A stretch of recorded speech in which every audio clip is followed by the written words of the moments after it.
What's going on, everybody? My name is Lbtharealist, for those of you that don't already know, and this is Surrealistic Studios once again. And I have a quick one for you just before I leave out of here. There's a new story just happening today.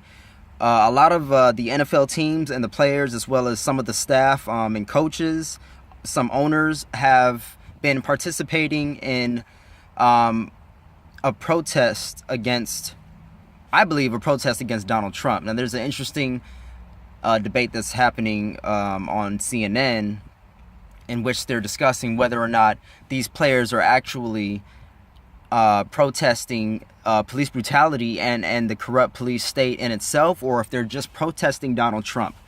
Because up until today, Colin Kaepernick was amongst the few players, amongst only a few players that were taking a knee during the national anthem. Mind you, he's still being blacklisted. He still can't get a job in the NFL, the same NFL that's protesting now.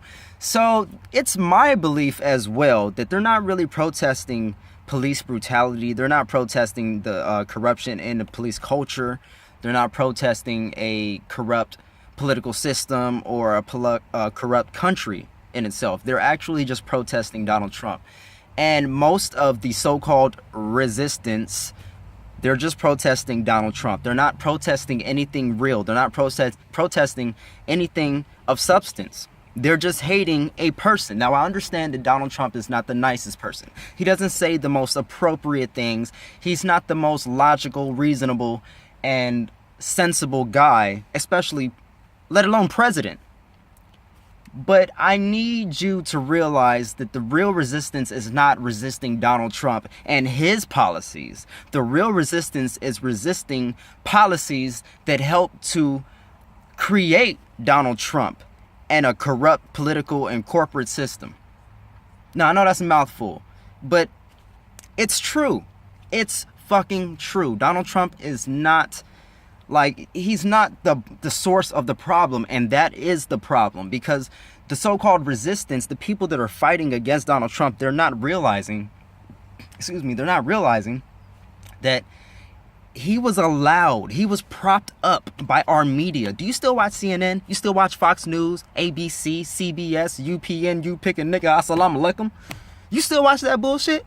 Because they are partly, a big part, they are responsible for a Donald Trump presidency, as is Hillary Clinton, as is Bill Clinton. Hillary Clinton for running a shitty-ass campaign, Bill Clinton for the policies that he's enacted during his presidency and for trying to shut down the polling station during the 2016 election for Hillary. I mean, these people are directly responsible. The Democrats overwhelmingly voted to give Donald Trump an extra $26 billion in military spending. Our military budget is already hyperinflated, and the overwhelming majority of Democrats voted to give him $80 billion in total. Our military budget is over $700 billion annually. It's insane. It's insane. So for all their shit talking about, oh, we're resisting Trump and all that bullshit, it's bullshit. It's bullshit. And if you don't see it by now, something is seriously wrong. Okay? So it's a catch. It's like big ups to the players, big ups to all the coaches and the staffing that are resisting, but they're not.